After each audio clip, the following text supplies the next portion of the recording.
You're listening to a Reykjavik Grapevine podcast.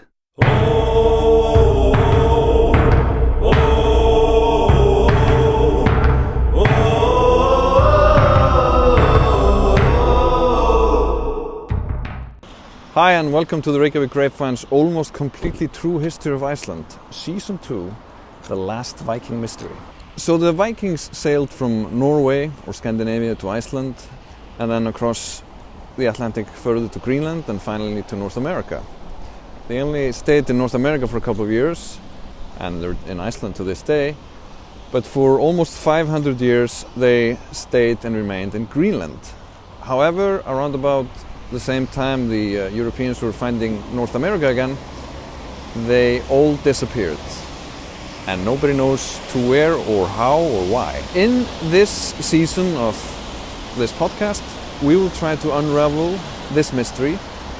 But first off, we will start the story right here in Iceland with the man who found Greenland, Erik the Red. Hi, I'm Jón from the Reykjavik Grapevine, coming to you from Hallgrímskirkja in the west of Iceland, on a farm called Eiríksstaðir, and I'm sitting here with historian and author and grapevine founder Valur Gunnarsson, and today we're going to be talking about a legendary Icelandic or Norwegian, if that's your perspective, person called Erik the Red, the man who found and named Greenland. Do you wanna? What can you tell me about Erik, Valur? He was not born here, though he lived here. Yes, the Norwegians in their madness often like to claim that his son, the rather more famous Leif Erikson, was Norwegian. I don't see the rationale there. They can claim Erik the Red, or Eirikur Rauði as we call him, because he very likely was born in Norway, in southwest in Rogaland. His proper name is Eirikur Thorvaldsson, because we have the patronymic system, so we don't have family names to this day. So his father's name was Thorvaldur. And he's born in roughly the 950s, early 950s. Early 950s. Yeah. And his father happened to murder someone. The sagas don't really get really specific there. Nah, I mean, it's everyday stuff. Yeah, it's the Viking age. Yeah. As was the custom at the time. Yes. Erik's father killed someone and they decided that they had to leave town or the village or whatever it was. And as it happened, Iceland had been discovered at that point, about 80 years previously. And people had moved here. In fact, so many that there wasn't really much space left. So they wound up in Hotstrandir in the Westfjords, which is the worst place in Iceland to live, probably. Yeah, it was kind of the first place to be abandoned in modernity. People lived there until the 1950s and then they just left. There are no roads there or anything. It's a great hiking area now, and a very beautiful area. Yeah, you've gone hiking there. Yeah, I go hiking everywhere. But I've gone there, and it's not a lot of farmland, and it's really rough winters and sometimes really rough summers. And people subsisted mostly on seafood and seabird eggs. So it's that kind of a place. It's a very rough area. Is it true there's no phone connection? There used to be no phone connection. I think they've updated the phone connection, unfortunately, which was one of the great features of that area, was the fact that you couldn't be reached. Paradise You're lost. off the grid. Yeah. So then, as now, it was a miserable place to live. There's some symmetry in there. People abandoned again in the 1950s. No one lives there, but in the 950s it was first settled. And so they lived there for a while, until Thorvaldur, the father, died. From guilt, I guess. Or not. There's no really record of a mother, so it may just have been them and their, I don't know, housecarls and slaves, I suppose. I guess the saga is so unspecific that... Yeah, anyway, yeah. It's sketchy. But however, Eirikur managed to be sort of upward mobile. Yes. He married up. Yes. In life, instead in class. Yeah, whether he married for love or just to get the hell out of Hotstrandir. He did find himself a wife from here, from the lovely Valur. Yeah, and subsequently they built a house here. Yeah. And we're sitting here next to a replica of it, but we'll get to that later. Yeah. But it seems to me like it was interesting that I was reading the sagas yesterday because you told me to do some reading before this, so I wasn't completely useless. Just half. And it caught my attention that the saga says that Eirikur cleared the area before building his farm, which means that this must have been wooded.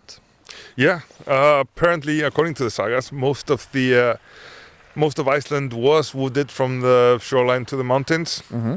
But it only took people a few hundred years to chop down all the trees, and then the sheep ate the roots, and there was no more trees that were used for firewood or other things. And they also couldn't build houses out of trees, so they had to use turf more. Yeah, I guess we were never building houses out of these trees, were we? They were kind of small. They were kind of small. They were mostly useful for firewood, yeah. I guess. And charcoal, I think. Yeah. But at this time, apparently, there were still trees to be chopped down.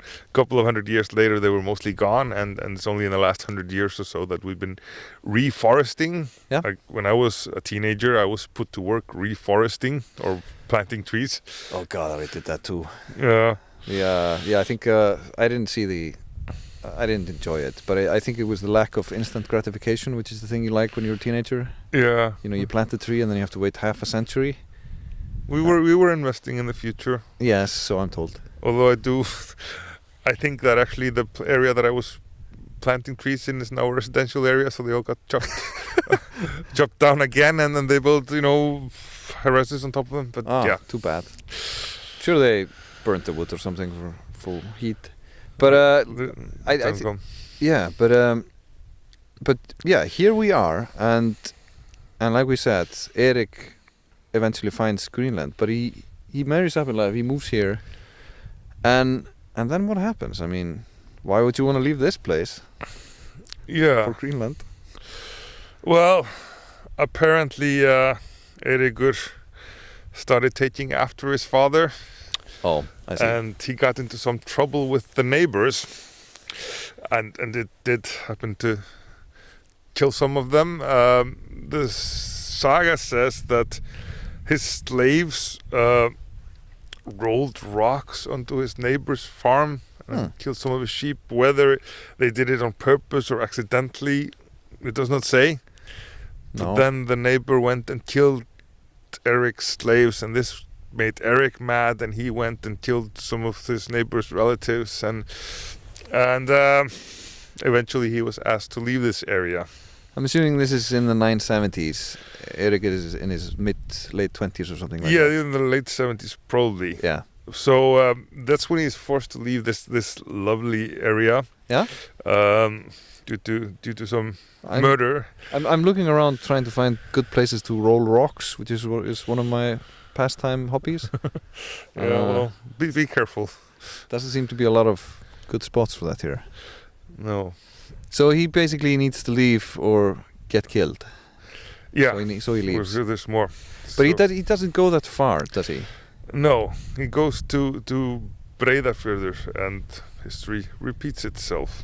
Breiðafjörður is actually just outside of this valley here, to the west. Yeah. So it's a relatively big fjord, full of small islands who are habitable. Yeah, actually, it was. They had a lot of birds and fish, and it was quite a nice place to live at that time. But also, you could see the neighbors coming. So, if somebody wanted to chop your head off, yeah. But still, there were other people living there, and wouldn't you know it, he also got into an altercation with them, killed some of them, and he was asked to leave again. Right. And is it at this point that he actually gets outlawed? Yes, then he gets outlawed. But before we get to that, we should have a look at this place. Yes, yeah, let's talk to the people who are running this and look at it. So we have here with us Atli Freyr, and you work at the museum? Yes, yeah. I'm one of the 4 people who are in charge of Eiríksstaðir, and we're pretty happy with most of the work that we've done. Of course, some of the things are still in progress, and we have a lot of ideas, but it's really fun. It's really fun. Are you from these parts? I'm from just a little bit further out on the peninsula. Originally, I'm from Grundarfjörður, but it's not too far from there to here, so yeah. Okay. So Eiríksstaðir, which is a replica of the farm where Eiríkur and Þjóðhildur lived over 1,000 years ago. So what can you tell me about the recreation? It was from around the year 2000? Yeah, so of course the original ruins up here in the hill, they were excavated in 97 and 98, and that's what gave the architects and the archaeologists most of the information that they needed to build the house. Of course, there are always going to be gaps, because technically the ruins that they were digging in, they were maybe up to their knee in height. So most of the rest of the house, we just don't really have any clues. For example, just the doors around the house. I've heard that they were just basically copy-pasted from some of the stave churches in Norway. But of course, you can't quite take the really thick, ornate church doors and use them on what is one of the smallest Viking houses ever excavated in Iceland. So, you know, it had to be some of the inner doors from the stave churches, for example. So you said that what was excavated, it was a small house, or was it? Yes. Technically, there is one ruin up there, which is the house, and that was excavated alongside a small pit house, which is, I think, up there in the hill. It's about 6 meters down the hill. And funnily enough, right behind me, there's a hole in the ground where we are now going to attempt to build a recreation of the pit house as close as we can get to that. So we're going to attempt a second house. But of course there are technically there could be 2 more houses up there in the hill that haven't been excavated, but because they haven't been excavated, we don't know if they just if this is just a natural phenomena that just looks like a small little outhouse or whatever it is. And then a little bit further away there's another possible building again that hasn't been excavated. And then of course something that isn't really done is it would be really fun to get some archaeologists here to dig around the houses to, you know, maybe show us where people were spending most of their time outdoors, if there's any, you know, lost things in the ground, things like that. Right? Yeah, archaeologists love garbage. They steal people's garbage. Yes, it tells us a lot about how people used to live. Absolutely, and that's one of the things. I haven't seen any signs of a midden close to the house. So that's another thing that we might want to be on the lookout for. Some sort of a midden, some kind of a trash heap where Erik and his family would have been tossing out their trash. But I don't know if that exists on this area visibly. So maybe one day. They must have done something with it. Oh, absolutely. So what do we know about their living conditions, maybe relative to the time? I mean, Eiríkur grew up in pretty harsh conditions up in the West Fjords, and then he seems to have married up here. Yeah. Þjóðhildur, his wife, was from a fairly prominent family in this part. Yeah. It's always a little bit fun to think about the marriage for a second, just because if you remember, Þjóðhildur's mother was called Knarrarbringa, or in English, rough translation would be ship-chested. So maybe he didn't marry this lady for her cooking, but you know, to be fair to Þjóðhildur, though, she is a pretty clever woman, which you get later in the saga when they're in Greenland. But their living conditions, technically, we don't really get too much out of the ruins up there. The house was pretty barren in terms of artifacts and things like that. Even the barn that they built, which we've now kind of lost, which is probably now somewhere either underneath the river or right where they built the road or the parking lot.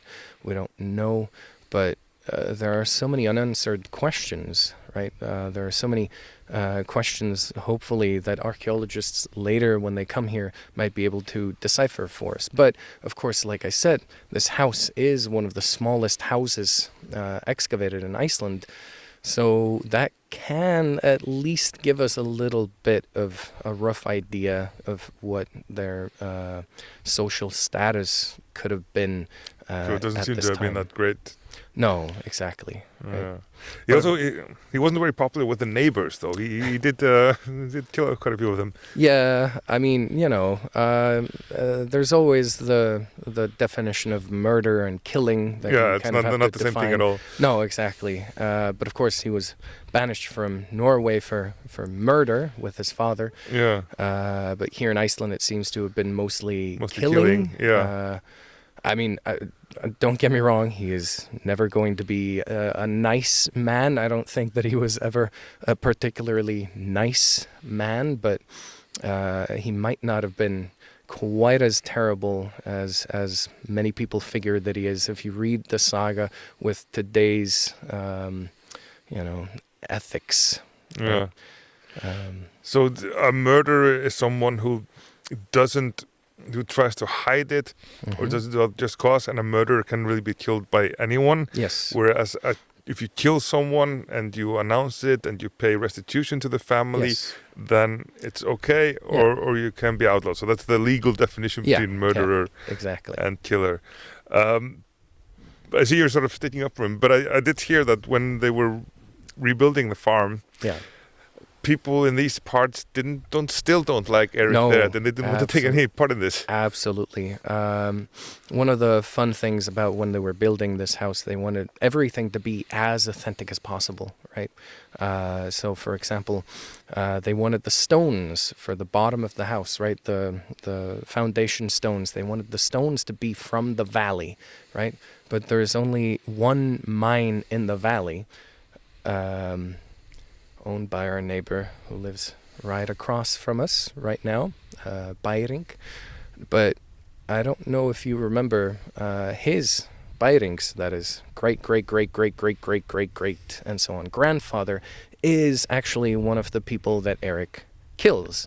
So when the people go over to Bæring's house and they knock on his door and they ask him, hello, we are here to build the house of Erik the Red, and we want it to be as authentic as possible, and we'll pay you for the stones. And according to this story, Bæring very simply and very saga-esquely says, no, not for Erik, and then slams the door in their face. Of course, with this, I personally like to believe that he has now avenged for his great and so on grandfather's death, but you never know, right? But vengeance is important. That was an interesting interview, Valur. Thanks for doing that. So where do we continue from here? Well, Erik has been banished from Hugdalur, and he goes out to an island in Breiðafjörður. Yeah, I remember it called Brokey or something like that. Yeah. Yeah. Which is not such a bad place to be, except he gets into trouble with the neighbors again. Mm-hmm. And according to the story, his neighbors borrowed the posts from his bed, because at that time people had sort of already decorated high posts next to the bed, and he wouldn't give them back. And so Erik went over to get them back and wound up killing both his sons. Oh. So it's like a neighborly dispute. It's like someone borrows your lawnmower, and then we know how that can go. Yeah, and then I don't know. I guess you do not kill their sons, but... Ideally not. You can get into trouble. Yeah. As indeed he did. But at that time there were rules about this. There weren't any police in Iceland, or there was no king. It's kind of the whole point about people living in Iceland, but there were courts. And there was a local court. So the things. Yeah, the things, exactly. That's what they were called. And Erik was sentenced to lesser outlawry, which is 3 years. 3 years in exile. Yeah. Yeah. There's also the larger outlawry, and that's for life. Mm-hmm. But this simply means that you need to stay away for 3 years from Iceland, and if you don't, then anyone can kill you without repercussions. This is going to be the early 980s. Yeah, this is. It seems to be dated to 982. So Eirikur, as far as we know, is in his early 30s. Yeah. And he has to leave. Yeah. And he's heard stories about some land having been sighted sort of northwest of Iceland. Yeah, this story has been circulating for a while now. It's called Gunnbjarnarsker, because after Gunnbjörn, because people in those times like to name things after themselves. Like this is called Eiríksstaðir, Erik's place or Erik's crib. Yeah, it's Gunnbjörn. It's not the most catchy name. No, but he seems to have gotten very little whiff of the whole island, because Sker is sort of like the smallest version of an island you can find. Scary essentially. Scary, yeah. So island, yeah. But Erik has run out of places. I mean, probably he can't go back to Norway because his father. He can't go back to mainland Iceland. He can't go back to Breiðafjörður or the island. So he's sort of run out of places to go to. So he just sets off in search of this story about Gunnbjarnarsker. And lo and behold, he finds something. He does. We still don't know exactly where he went. He went probably to the south of Greenland. Mm-hmm. But the important part is that when he comes back 3 years later, so in 985, he sort of comes back as a conquering hero. He tells everyone, I have found this land and it's so great, it's so lush that I just couldn't call it anything but Greenland. Yeah, it's funny how it says in the sagas that he said something. It said something to the effect in the saga that he named it that because it sounded good to other people. Yes.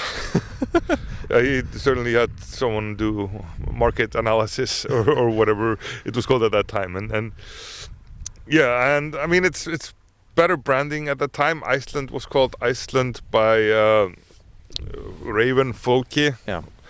Because he spent a winter here and all his cattle died and his crops failed and everything, and he named it Iceland as a warning to others. Yeah. So as this is not a nice place to move to, but they did anyway, maybe because of they wanted to leave Norway because of the new king. But Greenland is specifically named in order to get people to move there, because Eirikur already has a plan to get as many people as possible to move to Greenland. Yeah, and there seems to be at least some interest. I also saw in the sagas that a lot of people who say they are his friends, so he still had friends even though he'd been killing people around here. Yeah. A lot of people decide to just pack up their stuff and go for it. Yeah, it seems to be, well, we can assume that these probably weren't the best of people, but this is supposedly the settlement era in Iceland ends in 930, so that's when all the land is taken.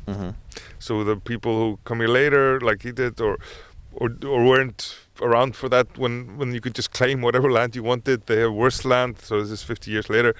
And apparently there is something of a famine, a hard winter, so there are reasons for people to leave. Maybe it's also in their blood. They've been going for a few generations from Norway to Iceland. Why not just continue on? Yeah, like hope for something better than what you have, kind of thing. Yeah, and well, I guess not everyone was living as nicely as this, but yeah, they according to the saga, they go 25 vessels, yeah, 25 ships. Just set sail, and well, I have the sagas about my person as I usually do. Yeah, of course. This is called Vestur til Vínlands, west to Vinland. We're not going all the way there today, but this is Vinland being America. Yes, but these are two sagas which are our primary sources. It's the Grænlendinga saga, the story of the Greenlanders, and Erik saga Rauða, the story of Erik the Red. They're both sort of misnamed because it's mostly about Leif Erikson, the son, and his voyages west. But these are still the best sources we have for Erik the Red. And this little booklet was published in 1985 on the 1,000-year anniversary of the settlement of Greenland, and it was published specifically for sailing students. Oh, For the stýrimannaskóli, where the sailors learn to become sailors. So I don't know if it's still mandatory to read the saga of Erik the Red before you can graduate as a sailor, but I sure hope so. yeah, it doesn't seem necessarily that relevant, but it would be great. But then at the end of the book, they actually, this is also mentioned in other sagas like the Settlement and the Book of Icelanders, but because it's intended for sailors, they sort of do take time to point out that at this time it would take about 7 days to sail from Norway to Iceland, 4 days from Iceland to Greenland, and then, as we later find out, 12 days from Norway directly to Greenland. When they start doing that. But even so, that's the best case scenario, because these were very treacherous waters. Yeah. There's the water, the ocean circles around Greenland with icebergs going in a sort of semicircle, almost like a chainsaw effect. Yeah, we were talking about the same chainsaw that took down the Titanic, basically. Or is that not the same one? It's not the same that one. That was by be Newfoundland. Yeah, that would be farther south, but it's fuck! I thought I could cram Titanic into this. But there was a Danish Titanic ship that they call it that went down in the 60s due to this effect. And this is also why polar bears sometimes come to Iceland, because they get on ice floes in eastern Greenland and then they sail to the west, but sometimes they come all the way over here. True. And but where they are shot on sight. Out of these 25 ships, only 14 didn't make it. Yeah, 14 do make 14 it. 14 make it. Oh, the rest sorry. Yeah, so there's 11 who do not make it. Unaccounted for. Maybe some of them turn back. Yeah. Maybe some of them go down. There is actually a story of a shipwreck. I will get to in a bit, but enough people make it over to Greenland that they do manage to build a settlement. So it's estimated that the original settlers are 300 or 400. And they settled in the southernmost part of Greenland, which is actually quite green. Yeah. And then they spread out north to where now is Nuuk, which is the capital of Greenland. And confusingly, the southern settlement is called the eastern settlement. The northern settlement is called the western settlement. And it's all on the west coast of Greenland. Yeah, it's all on the south to the west coast. There's almost no one lives on the east. It's very barren, inhospitable there. Yeah. And this settlement actually takes off.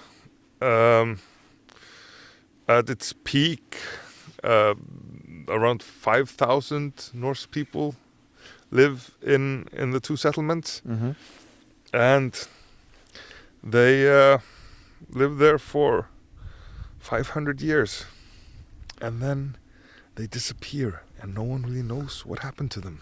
True. But we will get to that in a later episode. We'll get to that later. But as we will get to, Leif Erikson finding America. Yeah. Doing like when the Beatles were asked, how do you find America? And they said, we turned left at Greenland. Yeah. Which is basically what he did. It's basically what he did. Exactly. But so basically, the saga sources are quite, I don't know, they're weird and interesting in their own ways. I mean, we talked about before coming here that there's this whole chapter about a sorceress. Yeah. Which kind of has nothing to do with anything, but it's like one of the longer chapters. Yeah. Except for maybe sort of pointing out that there's this novel. It's happening in this novel time just before Christianity hits, and sorceresses are kind of a novelty at that point. So that's probably why the chapter is there. Yeah. But either way, the sources on what happens to Erik in Greenland after he arrives are really scarce. There are some points, but in a way, this is he has his troubles. He's a younger man, and then he moves to Greenland and becomes a big chieftain there. He's the most prominent person there. So in a way, there is a happy ending. But then there are a couple of more stories connected to him after he moves to Greenland. Right. But we're gonna give you guys a little better view of where they sailed and how they sailed by way of a map that's located here on the premises. But I guess this is it for now, right? More or less. Well, this is it for Erik's trip to Greenland. Yeah, but and we will pick up the story But there. from we'll get to his much more famous son in the next episode and talk about the much bigger landmass he discovered allegedly. Yeah. And his encounters with the locals there and whatnot, and a lot of the speculations about that trip, etc., and other people who actually went there. Yeah. We'll do that in the next episode. But first, he did actually impact Erik the Red's life before he left, and that will be in the next segment. All right. Okay. So now tell me, Valur, now in 985, when Erik has gone back to Greenland with a bunch of people, what do we kind of know about what's going on in Greenland during these early years? Well, the most important occasion is related to his son, Leif Erikson or Leif Erikson, but not what he's best known for. Rather, he goes to Norway, where the Dern boy gets religion. Oh. Or at least he promises the new king of Norway, Olav Tryggvason, who is in the process of brutally Christianizing Norway by having heathens swallow live snakes and tying them to rocks until the tide comes in and doing all sorts of things. But Leif Erikson promises him that he will go and Christianize Greenland when he gets back, which he proceeds to do. And there isn't really a story of any conflict. This seems to go pretty peacefully, pretty quickly. No one has really any problem with this, except for one person. Let me guess. Erik the Red. Right. He Always is the Viking. Yeah, he is not happy about this new religion, and Leifur also brings back a couple of priests, and Erik is having none of this. However, his wife, Leif's mom, she is really enthusiastic. She takes to religion. She has a church built, but as sort of a compromise, it's built far away from the farm, so Erik doesn't have to see it every time he goes out to the or whatever. Yeah. But to make matters worse for Erik, she refuses to let him into her bed unless he also becomes a Christian, and he refuses. He refuses. So, in that sense, his marriage kind of ends there. Well, only in that sense. In the physical sense. So Yeah. not only did Leif Erikson ruin his parents' marriage, but he also discovers America. So he's just always up to no good, that boy. Found America, killed my parents' sex life. Yeah. Okay. That's what happens.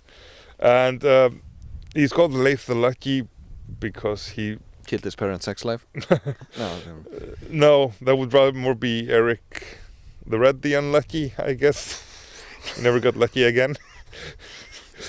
Man, we're really We're talking about getting lucky. We're trying to milk this one. Anyway. Yeah, talking about milking, that's the other story related to Erik the Red. Yeah, there is this really, really weird short snippet out of the sagas. Yeah. That tells the tale of one crew of one of these ships that got shipwrecked in the original on the original tour back to Greenland in 985. Yeah. And they get shipwrecked somewhere. Let's get into specifics later. And it takes the crew the better part of 4 years to make it back to where Erik is then living in Greenland. Yeah. And by that point, there are only 3 left out of a crew of some dozens. Yeah. Apparently. Yeah. And there are fantastic elements to the story, but there are also parts of it are actually likely. For example, Greenland is very, very hard to navigate around. Even today, I was there in the spring, and there are no roads. It's almost impossible to travel overland, maybe on a dog sleigh. You can't take boats between towns, but sometimes there are ice floes or it's raining too much. You can't always sail when you want to. So in this time, it was more difficult, and especially because they do seem to be shipwrecked on the east coast, which is the less hospitable part. So taking 4 years to somehow make their way where they're not even sure where they're going and they can't travel in winter. It's actually quite reasonable. And they have very little to eat. They have very little to eat. The story relates that there is a boatload of people with slaves and everything, and Þorvaldur, the captain, Þorvaldur Örnbergsfóstri, he goes off to look for food. He leaves his wife and a newborn baby with the slaves, and he tells them to behave. But when he comes back, he finds that they have murdered his wife, and they've taken up the small boat, not the big ship, but that small boat, and set off. And of course he's very despondent. There's some of his men that were with him are still left, but there's only a few of them, and he has a newborn baby. And so how can he, what can he do? And so the saga says that he actually cuts open his nipple, and then blood comes out, and he breastfeeds the baby, and then after a while milk comes out. That's truly amazing. Yeah, there are some examples of gender fluidity in the saga. This would be a case in point where a man takes on it's traditionally a female's role, but the baby is saved, which is the important part here. That's the important part. Yeah. And then they struggle, and people die off from the group for the next years. Yeah, they have several adventures. They manage to kill a bear, so they get meat there. They meet what they call a couple of trolls and chop one of their hands off, but these seem to be Inuits who were no harm to anyone, but that's just the first reaction is to attack them. And eventually they do, Þorvaldur and a few of his men, the baby do make it to Eirikur's camp, which is in Brattahlíð, which is still there. It's actually been rebuilt. It's just across the bay, which in Elblíð is called Eriksfjörður, because he liked to name places after himself. Yeah, very Trumpian behavior. Yeah, he was a Trumpian character in many ways, not just the red hair. And right. Yeah, and you can. I was there in the spring in Nassauak Airport in the south, and sailed over the bay, and then there was a French tourist there who wanted to come with, but then he decided not to because there was a polar bear on the loose. Well, I guess the French tourist is having much more responsibility than I assume you did. Well, he could just try surrendering and see what that would have done. Right. But apparently the bear was the bear was supposedly sick, which was why he was coming to camp. But it's a very small town now of 39 people, and they have Statue of Labor inevitably, and they recreated, especially the Þorvaldur's church, which is very small, but this is where the first church in Greenland where Þorvaldur's wife was. Commemorating the end of the physical part of Erik's it's marriage. It's forever commemorating his unwanted celibacy in his later years. So anyway, according to the story, they make it to Brattahlíð, Þorvaldur, and maybe you can hear the sheep here in the background. I hear them. Yeah. Lovely. Most beautiful sound in Iceland. So they make it back, but there is sort of tension there, and one of Eirikur's men says to one of Þorvaldur's men, "So I'm not even sure if he's a man or a woman," alluding to this breastfeeding story that has somehow come out. And maybe they asked how did the baby survive, and I don't know, some of this is out in the open. And so Þorvaldur does the reasonable thing, and he kills the man who says this, as you do. And this makes the situation even more tense.